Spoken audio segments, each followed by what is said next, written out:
Hello, everyone. Welcome. Thank you for joining us for our book launch event for The Roots of Moral Evil. This is a very exciting book for us. Not only is that our newest release, but it is really the first new book, truly new book by Dietrich von Hildebrand in decades. John can tell us if it's indeed the first posthumous text. We completed many of the unfinished text or published them for the first time, but The Roots of Moral Evil was something we didn't even know existed. And this takes one of Hildebrand's core philosophical areas of concentration on moral philosophy, and particularly on the question of moral evil, and adds a lot to what we knew that he thought about it. We're joined today by Professor Martin from Polotsky University in Czech Republic, who has found the manuscript and will tell us more about the history of finding it and putting the book together. So I don't want to say too much about that now. And then by Dr. John Crosby, a co-founder of the Hildebrand Project, professor at Emeritus at Franciscan University, and our associated scholar, Mark Finser from the University of St. Thomas, Minnesota. Martin will start us off telling us a little bit about the history of the book, and then we'll talk about some of the ideas in the book that are particularly new and relevant. And then we'll open it up for questions and discussion among our panelists and with you all, the audience.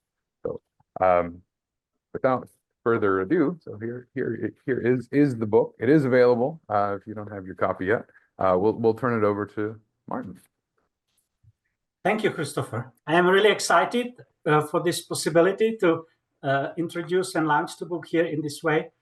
I would like to say a few words about the history, so to say, how I came to discover the materials. So while I was researching for my book, The Moral Philosophy of Dietrich von Hildebrand, I wanted to explore not only von Hildebrand's published works, but also his so far unpublished material on ethics particularly. And I knew that von Hildebrand's Nachlass was housed at the Bavarian State Library in Munich. And since I live in Czech Republic, it's not so far away. So I went there to see the library. And I visited it always for several days at the time, just like 3 or 4 days, dedicating most of my time to studying this material. And this was in the years 2015 to 2018 when I was writing this book, and I had this scholarship or the grant from the Czech Science Foundation, which financed also these trips. And during these visits, I discovered a wealth of fascinating material in the Nachlass related to ethics. And I was particularly struck by a large collection of manuscripts and typescripts titled Roots of Moral Evil.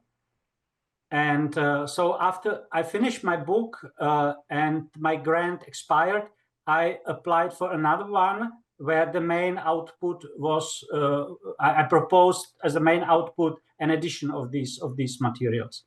And I was able to get this grant. And so I started work on the project 2018.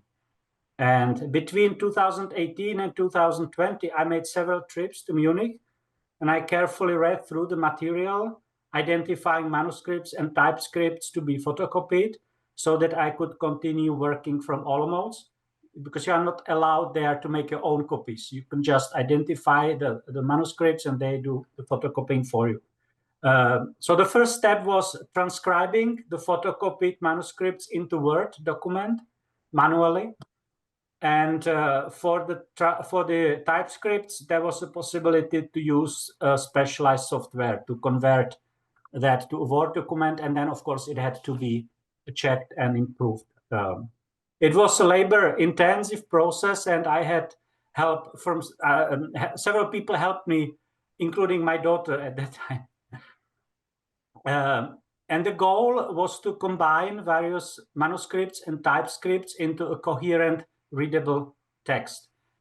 And to the extent that the final product feels cohesive, this goal was achieved, and I hope I achieved it to some extent. But it took an enormous amount of work to compile the original material, and even more effort to refine the English so that the text so that the text is both grammatically correct and is easily to read, flows smoothly, so to say, the text. Fortunately, von Hildebrand's thoughts were always easy to follow, even in the manuscripts. But the linguistic expression, especially in the manuscripts, was often quite rough, and improving these imperfections was incredibly challenging, and it required virtually hundreds of hours of work from several contributors, and all of them should deserve credit.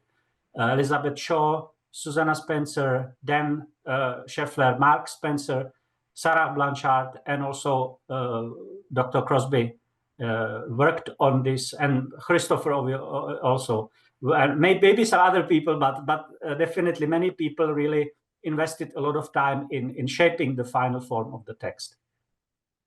Now, it would seem that working with old manuscripts and typescripts is tedious, but for me it was actually exciting, also because of the place I worked. The special reading room at the Bavarian State Library, where old prints and nachlasses are stored, has a unique atmosphere.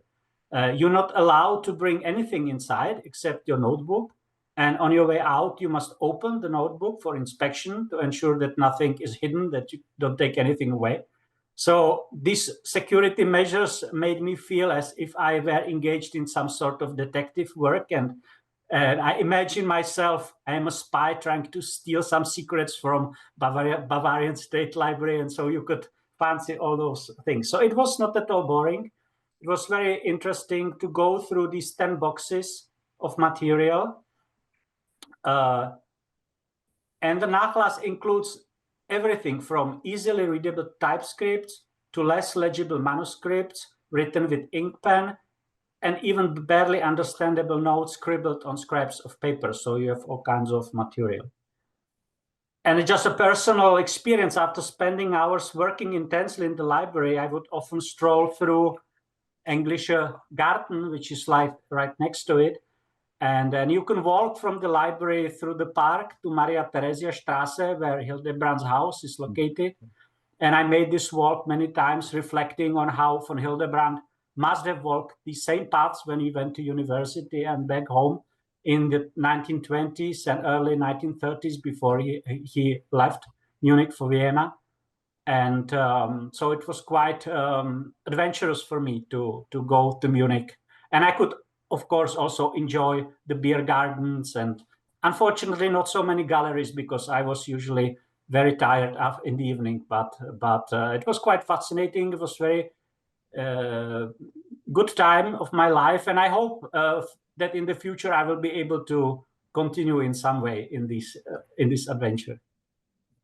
So this is about the about the nachlass and the materials, and if anyone wants to know more, can ask me a question later. Thank you, Martin. Do you think there's more? Yes. Is there another book hidden there somewhere for you to More discover? More than one. I don't have enough time now to pursue this path, also because I was not successful with another grant where I had another publishing project. I have a shorter manuscript, typescript, which is called Call of Values, which would be very interesting. And then there is a big typescript on happiness, on free will. So even just within the sphere of ethics, there is a lot of material, but it would have to be one would have to go through it carefully and then consider whether it can be published, or what could be published, what not. So, yeah. I mean, this is more even than I knew about. This sounds fascinating. It does take a long time. How long did it? I know we published this book quite a while after I told you we would publish this book. What do you think the total timeline was from when you started working on this until we released it a couple months ago? Yeah, I started 2018 when I got this grant, and normally the foundation is very severe, so they want to have the results by the end of the. I was planning to finish in 2020 by December or November, and I succeeded. So it was like these 3 years, but I also had to write several articles on another topic which was part of the project, which was more related to McIntyre. So I was working on this, writing these articles and preparing the edition. So about 3 years, and then of course it turned out when we started to work together that many things have to be. I mean, both the edition, the language has to be corrected, and also I changed the introduction essentially from what I gave to you in the beginning. So it was a lot of work, not working all the time on it, but every now and then, a few days, a few weeks, etc. And we finished. It's about like 1 year ago, no, or six months ago that the last works were done. So.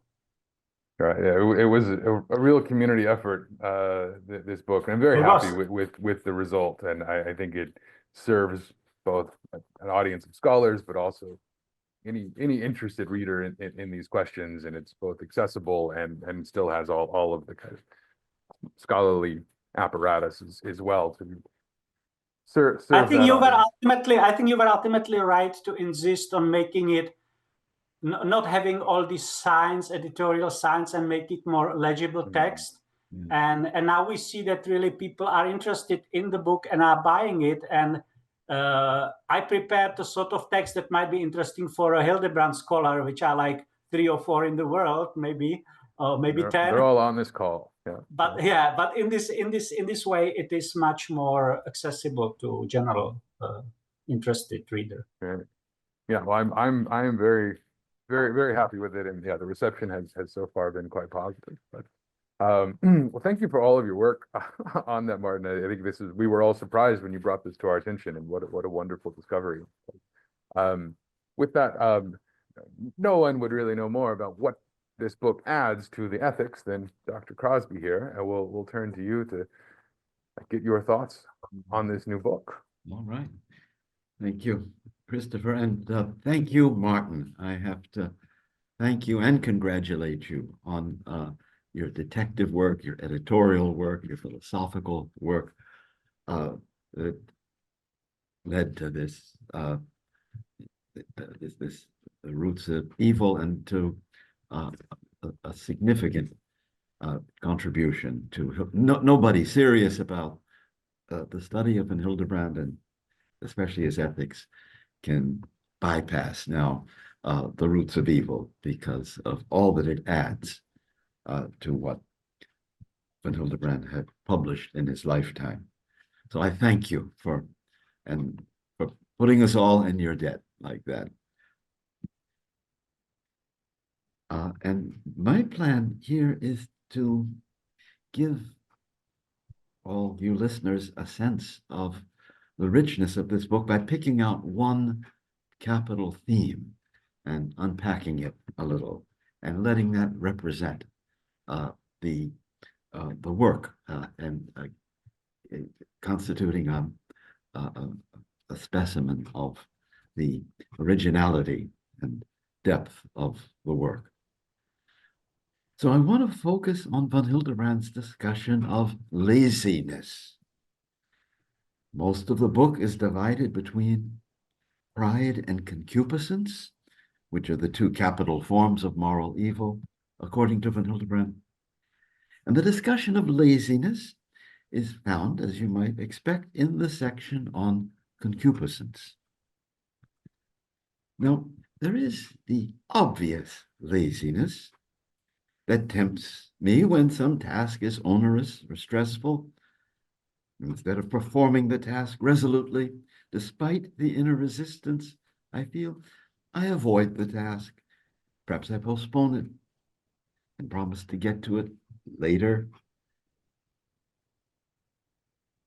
What makes Van Hildebrand's discussion of laziness particularly interesting is that he doesn't just speak about this rather obvious form of laziness, but gives a great deal of attention to what he calls spiritual laziness, a kind of laziness that is not based on bodily resistance at all. So this is what I'll focus on spiritual laziness as a specimen of the richness of this book. In our theological tradition, this spiritual laziness goes under the name of acedia, which is one of the capital vices.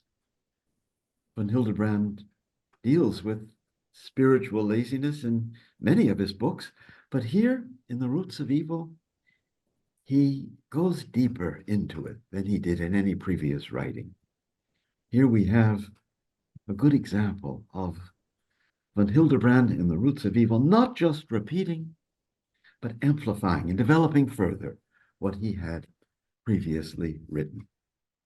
So let me start with an example of spiritual laziness. Suppose someone dear to you dies. You are drawn into deep grief, but something in you resists the depth of your grief.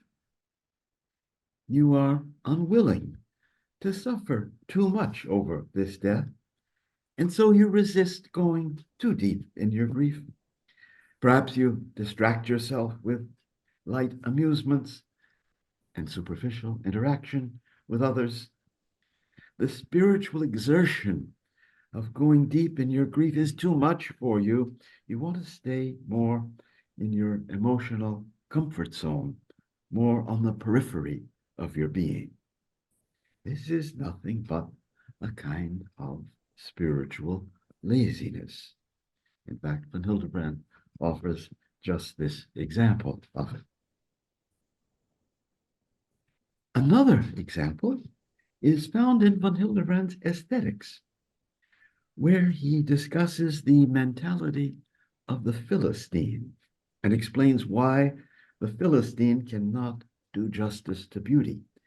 He says in the first volume of his Aesthetics, and I quote, "This is the person who looks at values in a diminutive way. He does not deny them, but he interprets them in a way which deprives them of all greatness, of all that is absolute and unconditional.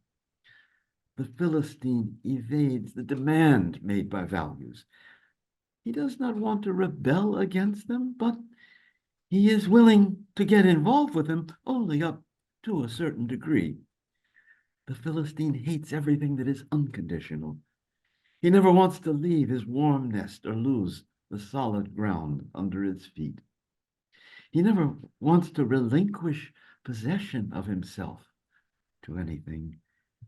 He does not want to be swept off his feet by great passions, or to be touched in his innermost depths by lofty goods which are greater than himself."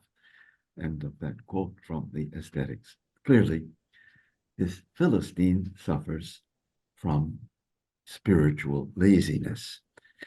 And von Hildebrand adds that the Philistine may well, in his business dealings, be the very opposite of lazy. He may be well-focused, punctual, reliable.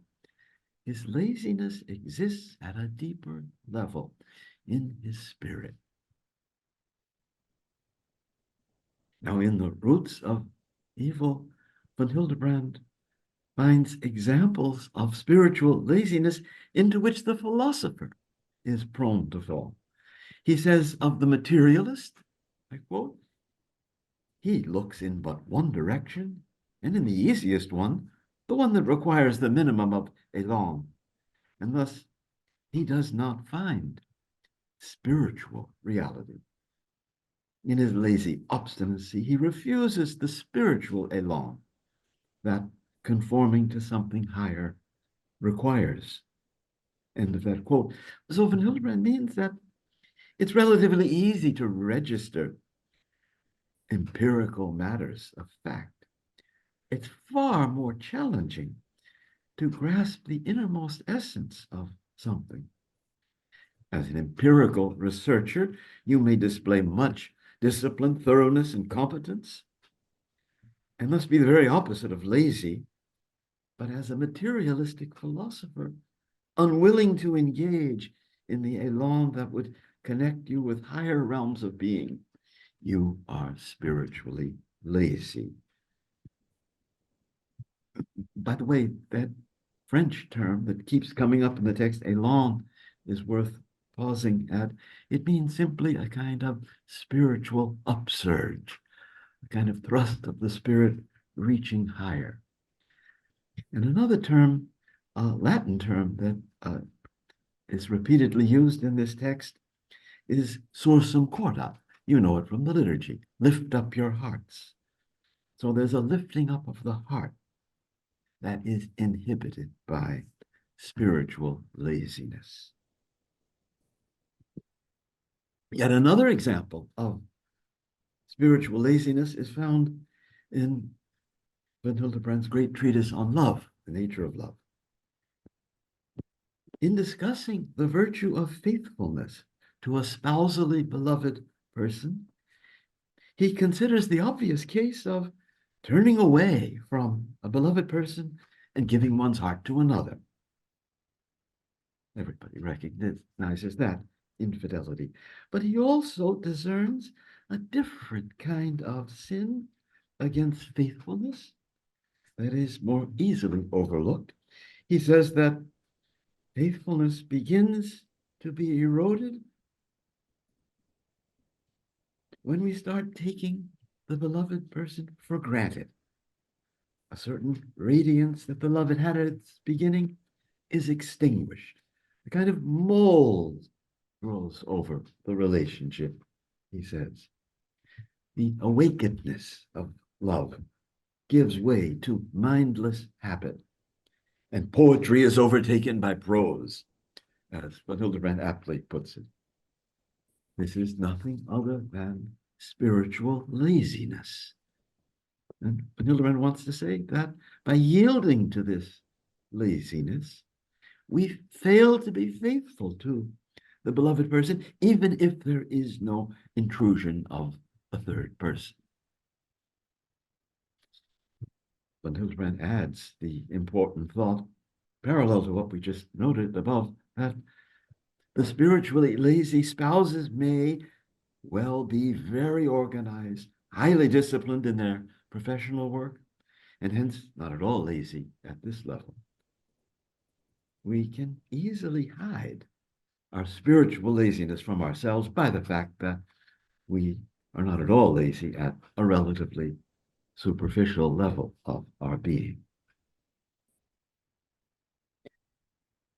I'm reminded here, meditating on the spiritual laziness of Joseph Pieper's famous defense of leisure against the excessive demands of the work world. He says that the leisure we have lost in our time is not just a matter of getting needed relaxation. It's a matter of resting in the spirit. It has a contemplative dimension. It is nothing other than spiritual laziness that keeps us from entering into the contemplation that constitutes true leisure. Well, this is just a little on spiritual laziness, and this is only one of many aspects of moral evil discussed in this book. It is, I think, a good representative of the philosophical depth and originality of the whole work. Good. Thank you, John. This is, I'm curious, you mentioned the term élan. I know that came up a whole lot when we were having to make sure that they were all italicized, accented the same way and producing the book. Is it correct that this is probably the text in which Hildebrand uses that term the most? Like, you know, I would.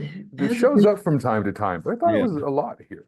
Yeah, it is so. It's such a Hildebrandian term. Yeah, Here's something so dear to and central to his mind and thought. That, for instance, if you go back and look in the book on liturgy, or even the art of living, or the heart, you know, I think élan, it's a natural. It's made to order for von Hildebrand and his philosophy of the spirit, and especially it's very expressive in capturing this this dimension that gets blocked by spiritual laziness. It may be related to Schiller's idea of the Aufschwung, the Yeah, persona. Aufschwung is a very good German In equivalent. the, Aufschwung, absolutely, yeah. Well, thank you. And for those of you joining us online, thank you for being here. If you have questions as well as our participants, our panelists are speaking, please feel free to put them in the Q&A or in the chat. Other people may have responses. We'll start getting to the questions at the end of our remarks here. So with that, we'll turn it over to you, Mark. Well, thank you, Christopher, and thank you, Martin. Let me just echo the thanks that have already been given for this monumental work that you've done on this project. Like John, I want to say something about a particular detail of this book. First, though, I want to call attention to a theme that runs throughout the entire book. It's a theme that, like Elan, that we were just talking about, runs through other Hildebrandian works, but I think it receives a particularly important attention here. The book is structured around sort of three main attitudes or centers from which evil comes: concupiscence, pride, and hatred. And then there's a final section of the book on what Hildebrand calls immanent logic, and I'm going to talk about that in a minute. But throughout those first three sections of the book, Hildebrand contrasts our motivation to do evil, whether that's motivated by concupiscence, pride, or hatred, with having what he calls religio, towards the sphere of morally relevant values. That Latin word religio is, of course, the word that we get religion from. And the idea in Latin that Hildebrand is drawing on here is that to have religio towards someone or something is to have a basic adherence to or loyalty to that thing, coupled with a sort of reverence towards it. So the person who is seeking to do morally good actions has that religio towards moral values. They are loyal to ways in which things show up as morally important.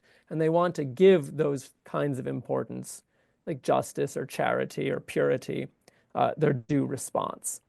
The person who's motivated to do evil always has some sort of negative attitude in contrast to that religio. They might be indifferent to morally relevant values. They might be lazy, like John was just talking about, with respect to morally relevant values. They might hate and want to destroy moral values in certain extreme forms of pride. But in any case, the fundamental attitude of the person who seeks to do evil, who seeks to sin in any way, is some sort of negative attitude with respect to that religio. One particularly interesting way in which Hildebrand talks about many forms of moral evil is with his idea of immanent logic. And the way in which he treats this idea of immanent logic, which I'll explain in just a moment, is by way of contrast to that attitude of religio towards morally relevant values. The section of the book, the final chapter of the book on immanent logic, is I found it particularly helpful, not just philosophically, but spiritually as well, as a sort of examination of conscience. And indeed, this whole book could serve as a sort of extended examination of conscience. So it's a deeply spiritually beneficial book in that way. Hildebrand is interested in this text, just like he is in other texts like Transformation in Christ, in helping us step back from busyness, step back from distraction, recollect ourselves, and recenter our lives in relation to moral and religious values, and above all, in relation to the person of Christ. And this section on immanent logic helps us see ways in which we get distracted from that basic religious attitude. Hildebrand's idea of immanent logic is that everything and every activity has a basic internal ordering. The way in which that thing or activity is ordered towards an end in and of itself, regardless of its relations to other things. Now, in and of itself, immanent logic is not a bad thing. Everything has its proper order. Everything is ordered towards ends in certain definite ways. If I want to act reasonably, I need to conform my activity to things immanent logic. For example, if I want to, bake a cake, I have to know what are the steps that one goes through in order to achieve that end of baking a cake. And I need to conform my activity to that order, to those steps. If I want to drive my car home from the university tonight, I have to follow the steps that it takes to drive a car. I can't just do whatever I want with my car and expect to achieve the end of arriving safely home. So immanent logic is in and of itself a good thing. However, Hildebrand notes and spends a lot of time describing the ways in which we sometimes get stuck in the immanent activity, immanent logic of a particular activity, and we forget about or we ignore the ways in which that activity fits into the larger ends and the larger values of human life. To be absorbed by some particular task's immanent logic is to fall into a morally negative attitude, which can quickly give rise to evil and sin. Consider two examples that Hildebrand uses for this negative getting stuck in immanent logic. The first one's a very everyday example. And it's so sort of ordinary and mundane, you can imagine Hildebrand's probably speaking directly from experience. This happened to him and he wrote it down. So he says, imagine you're working on some project, like you're writing a paper. And you know that you wrote some notes relevant to this paper, and they're in a drawer in your desk. And you think, okay, I'm going to open the drawer, I'm going to get the notes out, and I'm going to use them in writing this paper. And you go to open the drawer, and it's stuck, and you can't get it open. And then you start thinking about, how do I get a drawer unstuck? And all of your attention is absorbed in getting the drawer unstuck. And you spend a disproportionate amount of time focused on going through the steps to get the drawer open. Hildebrand says, if you had stopped to think, you might have realized, given my larger aims of finishing this paper, these notes probably don't matter all that much. I can keep going on my work, and I can, get the drawer unstuck another time. But we tend to get stuck in the internal logic, the internal ordering of a particular activity, and it gets removed from the larger aims that we have and the real purposes and values of human life. Consider a more weighty example. He gives the example of a general who has been tasked with waging a war. And this so focused on what are the steps one needs to go through in order to win the war, what are the strategies I need to develop, that the general never thinks about the question, is this a just war? That is, the immanent logic, the internal ordering of this particular activity has so absorbed his attention that it's become divorced from the larger goals, the larger values of human life.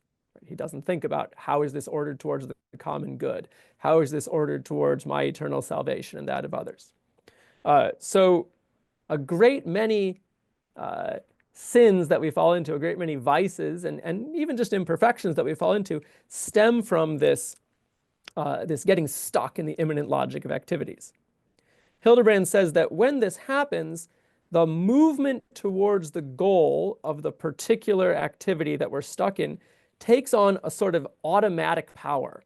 We feel ourselves kind of compelled to keep doing whatever it is we're doing and not think about these larger issues of how this activity really contributes to the common good and to my own individual good as well. This reminded me of two examples that I think are quite helpful here to think about this, that Hildebrand doesn't talk about. One of them is, if you're familiar with the life of Blessed Franz Jägerstätter, who was a conscientious objector to the Nazis and was executed for this, or if you're familiar with the film that came out a few years ago, A Hidden Life. Blessed Franz Jägerstätter had this dream at one point, this dream of a train just hurtling down the tracks and everyone being really excited about the train going and not being able to stop the train. And not even wanting to stop the train. And he related this to the rise of the Nazis to power. Sometimes a political movement gains a sort of momentum, and everyone is just carried along with how can we advance this political movement, that we fail to stop and think about what are the larger values that perhaps this political movement is violating, or what are the ways in which this political movement does not contribute to the common good. We just get carried along by that sort of automatic unfolding of the movement. A second example that Hildebrand's remarks brought to mind is what we're currently going through with artificial intelligence. There's a lot of people who say, well, just artificial intelligence is going to happen and there's nothing that we can do about it, and so we just need to make the best of it and let it just keep developing and progressing as it's going to. What Hildebrand counsels is that when we find ourselves stuck in the immanent logic of an activity, that we cultivate that recollection, that we step back and we say, why am I doing this? Do I need to keep doing this? Do we as a society need to keep doing this? And we try to recenter ourselves around morally relevant values. Hildebrand gives a wide range of examples of ways in which people can get stuck in the immanent logic of an activity. This happens when we get stuck in our everyday tasks. It happens when we get stuck in our work, as John was talking about, and fail to take time for leisure. It happens when we are caught up in bureaucratic procedures in government or in our work. It happens when we become focused solely on making a profit in our business or promoting a particular apostolate, say, to the detriment of the larger church or without concern for other apostolates. There's a sort of fascination with these processes and absorption in these processes that occurs that is contrary to wakefulness and recollection and that religio to true values. And I just want to close by mentioning two final examples of this immanent logic. And these come not in the section on immanent logic, but in the section on hatred. And Hildebrand outlines a lot of different ways in which we can come to hate others. But two are a particular temptation for the religiously serious person. And these two forms of hatred are what he calls fanaticism and hatred of the enemies of God. The fanatic, as he defines it, is someone who doesn't just hate error and heresy, which he thinks we should hate, but comes to hate the person who is in error or the heretic themselves. And the hatred of the enemies of God has to do with not just hating sin, but hating the sinner. What Hildebrand thinks has happened in these two cases is a sort of imprisonment in immanent logic. We've become so focused on the internal ordering of how to fight against error or sin that we let these things run away with us. We begin rooted in real values, really wanting to honor moral and religious values, but we let the immanent logic of combating error and sin take over and pull us towards hatred of persons. Again, the thing to do here is, with God's grace, recollect ourselves, recenter our lives around that religio, that bond with moral and religious values. Thank you, Mark. I'm glad you picked up on this topic. I think that's a fantastic chapter at the end. And it is so just quintessentially Hildebrandian that it doesn't start from principles about how evil comes to be, but a real immersion in like what's actually happening, right? How do people actually get caught up in evil and in doing evil? And you see that there's not always this sort of culpably guilty choice at every step to do evil, but you just get wrapped up in it. Yeah, I thought that was one of the highlights of the book. I'll take one question from our Q&A here before we move to Martin, just because I think it's very relevant to this. Our friend Simon Galbraith here asks, why is this particularly a moral failure as opposed to an intellectual failure? You know, and Hildebrand, I think we can all recognize in this analysis, like, this is right. This is how this actually works. But like, how do you get out of it? Is it, you know, does it require an intellectual virtue, or like, what is the particular moral failing, and what would be the antidote to that moral failing? I think you hinted at this a bit with recollection and whatnot, but you know, is that it? Do we just need to be more aware? Because that itself could lead to a sort of like scrupulosity that leads to a sort of inaction, it would seem to me, right? Yeah, so I mean, first of all, why is it a moral and not merely an intellectual failing? Hildebrand relates this being imprisoned in immanent logic to pride and concupiscence, which again, on his view, and really the view of the tradition, are the roots of moral evil in us. So there's a sort of prideful false security in the processes one is engaged in and in one's ability to carry out those processes. And there's a sort of concupiscent fascination with and sort of overly delighting in the processes and sort of what's internal to them.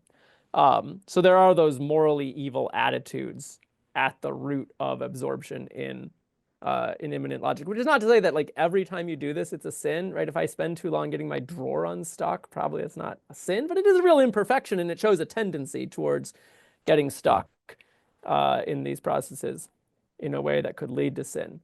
And because it's rooted in these sinful attitudes, I think, and that's the reason why the solution is not just to know more, but the solution is really to allow myself to be recollected by God's grace and by internal reflection, and recommit myself to these greater values that should be governing my life. So that I'm not scrupulous. Scrupulosity, I think, would be another form of this kind of immanent logic, right? So I sort of get unstuck, I get freed from that, and now I'm living in this simpler, less constricted way. You've made it all the more clear how much this applies to me. So thank you. Every time I feel like I'm doing a little bit better, I just need to read a little bit more by Hildebrand. I'm like, oh gosh, no, never mind. So, all right. Well, that's a great thing about works like this, and most of it Hildebrand's work. What Mark pointed out, that they not only address the intellect, but there's something here for the heart and for one's own inner growth. And so his philosophy is never very far from that deeper inner nourishment, and that explains, I think, part of the appeal we all feel about it. thank you. Well, back to you, Mark. Yes, yes. Well, Christopher, if it brushes off some of your value blindness, that's in this habilitation. This is the dialectics between knowing and becoming better. So if you feel bad now because you discovered some of the deficiencies, but this is precisely the way how your intellect shows you the way to improve. Well, that book is coming soon, like very soon, in fact. So stay tuned for anyone who wants to know more about that. Well, I would like to thank very much to Dr. Crosby and Mark. And it's quite interesting for me because you spoke on laziness and you spoke on immanent logic. And both these themes are actually not in those big two manuscripts, which are like central. Not that one on concupiscence and the other on pride, which goes on then to hatred. But these were like shorter, independent typescripts and manuscripts, which I decided to integrate because I found them interesting. And so I see that it was not only me who found them interesting, but somehow they are really, these both themes are really fascinating. And so, well, I would like to speak shortly about a theme which is in this section on hatred. More specifically is the section called the Center of Irascibility and its reactions to offenses. So it's section 4.5 in the table of contents. And this passage is interesting for a number of reasons. First, it analyzes a form of hatred that is not triggered by pride or concupiscence, because he starts from those forms of hatred triggered by these two centers, but this one is not. But it is triggered by repeated offenses, recurring injustice that one suffers. And in this respect, it shows how hatred can arise even in a person whose moral character is not dominated by pride or concupiscence. It is also interesting because it illustrates very well von Hildebrand's claim that Christian morality is the most perfect one. He makes this claim in the last chapter of Ethics, and there are a lot of illustrations of what he means by that in the roots of moral evil, and here is one of them. And I will return to this in the end. But another interesting aspect of this section is the appearance of the notion of so-called cooperative freedom, which I found one of the most interesting sections in the ethics, this analysis of the capacity of disavow or sanction the effective responses. So that also plays here, appears here, this theme. And also the theme of immanent logic is present there. So it's very rich theme. And so I thought it would be interesting just to present it here shortly and then finish with 2 short passages, which I would like to read from that section. So in this section, Hildebrand explains how hatred arises in people who are not dominated by pride or concupiscence, and he focuses on what he's calling the irascible center. I think it's Plato's thumos, basically. You know, that's the spirited part in man. He doesn't, I think, mention Plato, but it's very close, the description. So he focuses on this irascible center, a part of human nature that reacts with repulsion to any form of aggression or injustice. And he describes how any hostile act directed toward us, such as an insult, injustice, or persecution, triggers a natural reaction that can evolve into hostility. And while this reaction is not inherently wrong, he says, the key is how we respond to it on a deeper spiritual level. A person who is unaware of her ability to sanction and disavow her emotional responses, that is a morally unconscious person in his terminology, may allow these natural impulses to escalate into hatred. You are repeatedly offended by someone. That might lead to the point where you really start to hate this person. And so once the person believes that she has been wronged, she may allow her initial natural reaction to develop into a full-blown negative attitude toward the offender. And whereas a morally conscious person is able to recognize and counteract these impulses by using her cooperative freedom, the morally unconscious person lets these impulses unfold and justifies it by the injustice that was done to the person. So you have the feeling, I was unjustly treated, and that justifies me to this reaction. And as a result, this person, this morally unconscious person, may come to hate the offender, even while remaining, and that this is interesting, even while remaining kind and morally responsive to other people. Think of some of the figures in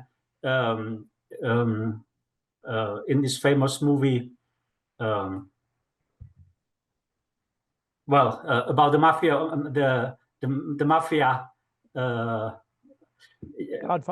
Godfather, yeah. So, so you could find, I mean, Vito Corleone. He's so kind to his grandchildren. He's so kind to Michael, but he could, this could coexist in this person with hatred, maybe to other people. I mean, he doesn't mention that example, but I just wanted to mention some.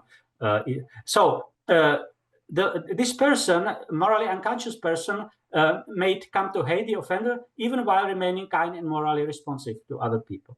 And overall, this text highlights the danger of allowing a natural reaction to perceived wrongs to escalate into hatred when unchecked.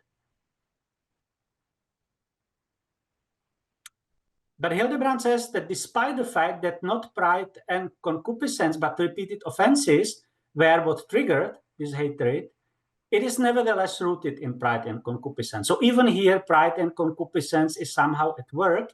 He says the hard, venomous content of hatred manifests the cooperation of pride, while the overwhelming, blinding impetus of hatred, the gloomy, passionate fire, manifests the cooperation of concupiscence. So even here, although it's not what triggers the attitude, this attitude would not, the hatred would not arise without this lack of moral consciousness, and as a result, without pride and concupiscence, or pride or concupiscence, which somehow come into play because of this lack of moral consciousness. And so In conclusion, I would like to read the passage where von Hildebrand compares the attitude of a noble pagan like Socrates to repeated offenses, and then the truly Christian attitude, the attitude of the saint. And as you listen, ask yourself which of these is more close to your reactions to repeated offenses. That's how I often read von Hildebrand. So I invite you to that. So I'll start with the noble pagan. It is abstaining from passions by the predominance of reason. He will firstly try to control these reactions with his free will, guided by reason. He will not allow these impulses to develop into wrath, and above all, he will not allow himself to act out of this wrath. He will, secondly, through reason, not allow for these impulsive reactions to make the injustice or offense seem bigger than it actually is. He will try to look at them as an inevitable element of human life, and with his reason and self-control resist the immanent logic of these impulsive reactions.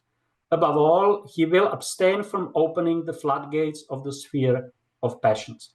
He will neutralize the whole experience and in a reasonable way remain above the situation. Thus, hatred will not arise in him. So this is as far as a noble pagan can go, so to say, as not a Christian attitude can go according to von Hildebrand. And then he describes the Christian reaction, or the ideal Christian reaction. He says, hatred is shunned not only as a passion that dethrones our reason and our freedom, but also because it is antithetic character to love and charity. The intrinsic disvalue of hatred, its venomous wickedness, is understood. The Christian knows of the indestructible value of every immortal soul. He is aware of the incompatibility of hatred for a human person and the divine love of Christ for this person. He grasps the intrinsic value of forgiving and understands the obligation of loving his enemy and the commandment to reward evil with good. A completely new world of values and obligations has been revealed to him. He will thus fight against the natural impulsive reaction to injustice and offenses. He will expose his soul to the love of Christ and will let these reactions be melted by the confrontation with Christ. He will already see in these natural impulsive reactions something evil instead of taking them as justified. He will always examine whether the offense was really an unjust one. He will resist the immanent logic of his nature because his life develops within the fundamental attitude of religio, with a wholesome mistrust of his nature and an awareness of the general obligation to be vigilant. Because of his love of Christ, because of a pure value response to the evil of hostility, he will fight against these impulsive reactions. In the state of spiritual vigilance, he will be on his guard not to fall prey to the immanent logic of his natural tendencies, and he will do so in an unceasing confrontation with Christ. He will try to develop a full forgiveness of the offense, not by reason and self-control, but through his love of Christ, with the help of Christ. He will try to love his offender, and instead of neutralizing his experience, he will dissolve it by love. And it goes still further, but I will stop here. So I found this a good example of Hildebrand has this rich understanding of the spiritual, of the transformation of the person through Christ, and how that bears on this particular, here we see how it bears on this particular issue, which we all know from our experiences, because I think we all were offended unjustly by someone, or at least believed to be so, and so we all have this experience. So I found it so interesting because all these different themes are connected to it: the immanent logic, spiritual laziness, etc. So that is all from me now. Thank you. Thank you, Martin. Thank you, all of our panelists. We're coming up to the end of the hour here, so I won't expect people to stay much longer, but we can keep talking for a few minutes and get to some of the questions in the chat. And I think in these presentations, we've answered one of the questions that first came up when we heard about these texts is what is it? Is it a draft of the ethics? Is it some part that's been discarded, or is it already somewhere else? Does all this stuff show up somewhere else? And I think among these presentations, you all made it very clear that the draws on is related to these other works. This really is a new work, and it has a lot of new contributions and developments that you don't find anywhere else. And that's been so exciting working on this book. You all highlighted a lot of those in your remarks. Thank you for that. So if those of you in the online audience, if you have questions, now would certainly be the time to put them in the Q&A. We'll go through some of these, what we have time for. Now, John, this is kind of for you because I don't remember. Did Lily know about this book? Did we have a chance to talk with her about it? I know she wouldn't have seen the final drafts, but probably John Henry would know better. I don't think I ever told her about it. It came up, when she was in her 90s, and John Henry from the that's right, he's there. Chimes in and says she did not know about it. Okay. I didn't recall talking with Alice von Hildebrand about the book. So unfortunately we weren't able to share it with her. Another question, this would be also for you, John and Martin, and whoever else wants to chime in.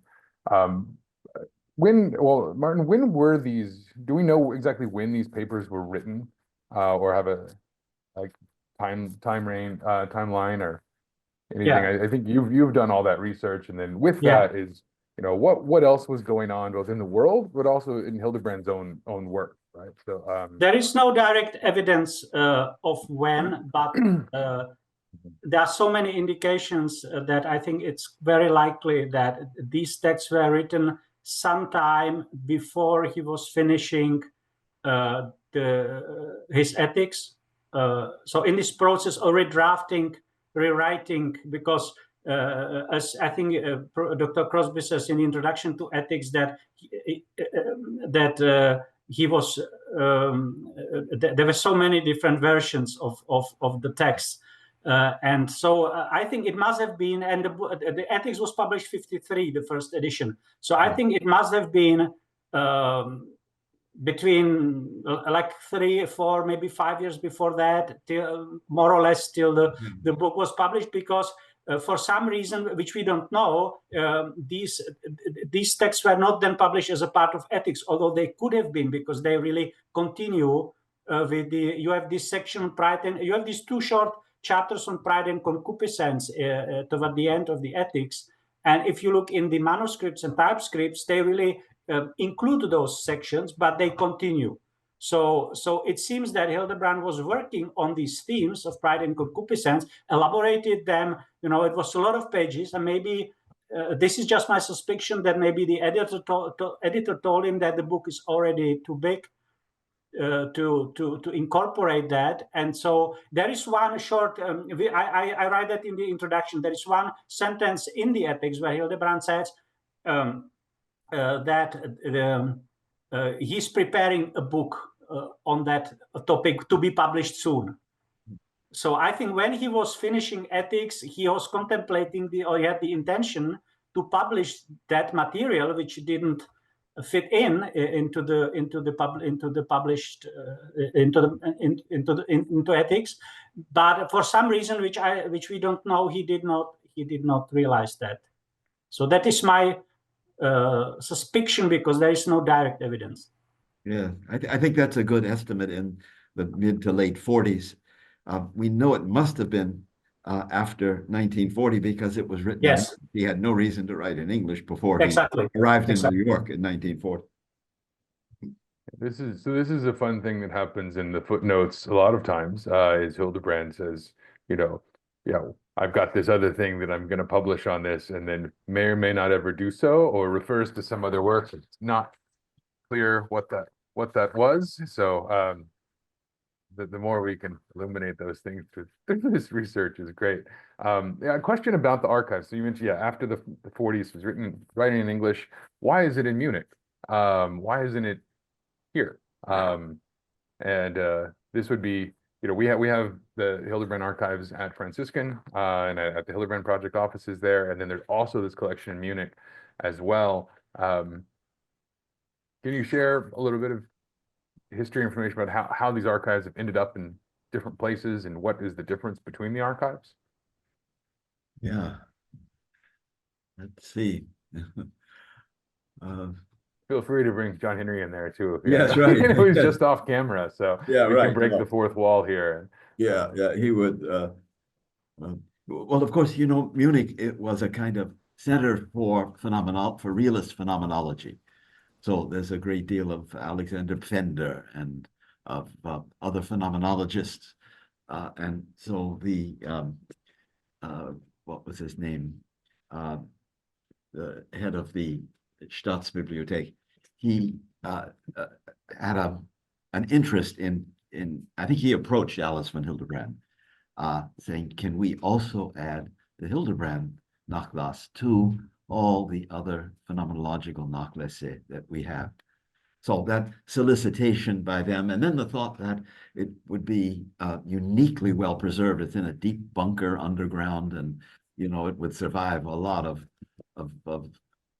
devastating warfare, and so that we had no other comparably secure way of holding it, and so I think that made it attractive to accept. Avèlement, yeah, avèlement. Avèlement, yeah. He Yeah. divided the manuscripts into thematic groups. You Right. can see it in the Nachlass. That's yeah. right. That's right. He was the first to work, and maybe the only one who really worked through the materials when it arrived to Munich.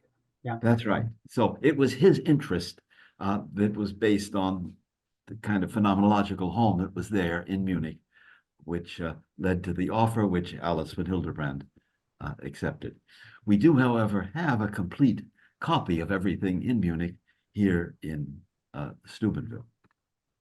Avènement, he was a professor at the university there. He was specialized in the Munich phenomenology. That's right. That's right. Yeah, I have one colleague who is in Prague. He's called Hans Rainer Sepp, and he's a student of Avènement, but he's already now an older man. He told me this a little something about Avèlement. Yeah. Yes. Yes. Do we have, I think the next thing is to look at some of these other manuscripts. You say there's something on free will there, something on the nature of happiness. Yes. Extensive on free will and happiness. It's hundreds of pages. So is that right? Oh my goodness. Yeah. That's the next step, and I hope we'll be able to draft you for I would love to. For the Martin moment, will need a grant for I this. and I have a lot of duties which I like less than I would love to do this work. So yeah, I will say, if anyone's listening who can help secure a grant for Martin to do this research, please feel free to reach out to us. These are long projects. These grants of the Cajthaml Foundation, I was successful twice in a row, which is quite extraordinary. But then since 2020, it became even more difficult, very, very, very competitive. And so I made 4 applications, but I was always considered, was always very good, but there was not enough money. So I ended somewhere below the line. So if I were lucky with this application, I would already start working on it. Yeah. We'll hopefully have some success there soon. We'll just do a couple more questions and then wrap up. We had a couple, John, about in response to your comments about laziness and particularly around mourning and being too lazy to really enter into mourning. Can that also be done to excess, though? I mean, is there not such a thing as excessive mourning, too much? Yes, well, mourning as well, and how? So I guess how does one try to balance that? Yes, I'm sure there's a morbid kind of immersion in grief that is even pathological. But probably much more common is this shrinking away from the grief and being afraid of it and wanting to preserve a more cheerful kind of attitude. And so I think this is not the whole story about grief, but if we're talking about grief and spiritual laziness, this seems to be a natural connection. We have another question. Maybe this was just for me, so we could talk about it. But an anonymous attendee asked about the cover of the book and why it was chosen. So all of us had some input in that. And I remember getting all of your feedback on the cover design and yeah, thoughts on the cover. Maybe we'll start with you, Mark. Why was this cover chosen? Well, you showed me three alternatives. The one was very bellicose scene with warships. It was very dark. I mean, the atmosphere was very good for the darkness of evil, but on the other hand, it was more not so clear that it's moral evil. And I don't know actually what was the ultimate reason. I liked all the three, but then I decided for this one, but maybe just for aesthetic reasons. Also because, of course, the symbolism is clear there. This scene from the paradise, it's probably the most, the clearest expression of this invisible reality of evil, that it's connected to the fall of man. And so it's very difficult to depict moral evil, and this one came closest, I think, from the three. Yes. Mark, did you have something to say there? You look like you do. I know I you was had just, I was voted just- for a different cover. I was looking back at the examples that you had sent when you were doing various ones, and you had one by Hieronymus Bosch that I think I was particularly. Yeah, that was good. Yeah. It was very good. It's very busy, Yeah. but it's from one of the depictions. I think it may be from his Last Judgment, but lots of. You used that on your wild. book, didn't you, Mark? No, Oh, no. there- Mine is I'm a nice thinking, peaceful Rococo painting. I'm thinking of somebody else. Excuse me. Yeah, this was the pandemonium. Yeah, this Yeah. is one of the most fun and challenging in a great way aspects of making these books, is trying to find a cover that is really evocative and communicative of the ideas in the book. And a primary reason always is that it's a beautiful painting. It's, Yes. Rubens My children like the cover because you have the parrot, you have you have the donkey. Exactly. We did it for the parrot. That's really what it was. Yeah, there's a horse. We thought that there should definitely be a parrot. But a lot of the other options were kind of chaotic, or they were very dark. This is very beautiful. It's also very human, right? So this is in replies to one of the questions that I had just answered in the chat about whether the book is a book of theodicy. It's really not. I mean, it's a book about how, or the roots of evil in pride and concupiscence, in the human person, right? And so we wanted to focus on that aspect in the book, and so I think it communicates that very well. And yeah, the fact that it's beautiful is always helpful. We'll maybe just take one more question to end on a hard note that I imagine will be a to be continued. So to what extent does Hildebrand differ or diverge from the Aristotelian and Thomistic tradition on the matter of the roots of moral evil in this work or in general? So we haven't really talked about that aspect of this work.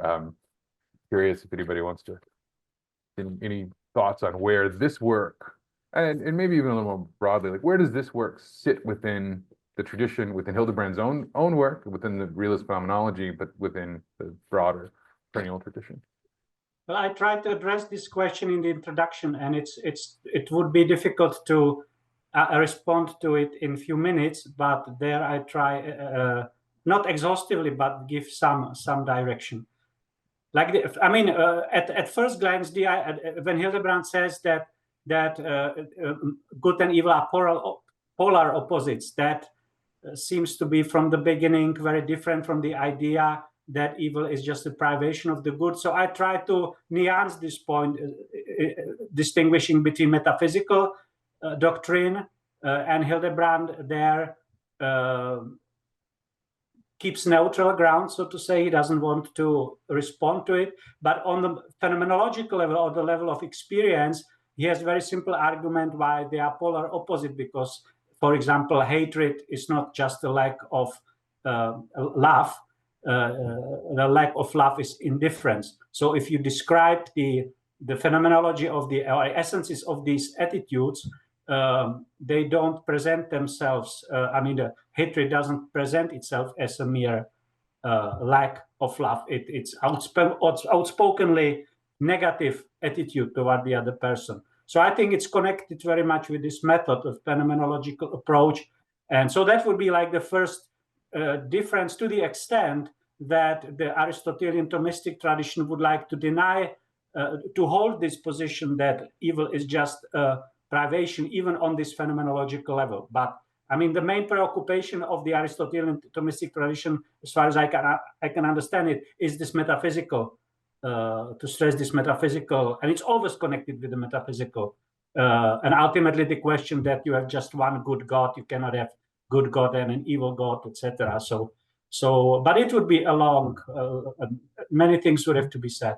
But Professor Crosby certainly wants to say something, and Mark too, I'm sure. Oh, yes, it's such a big question. To do it any justice at all in haste at the end of the period is practically impossible. Maybe I would just say that von Hildebrand does some very original things with his idea of the merely subjectively satisfying, in trying to make sense of how we can knowingly do wrong. He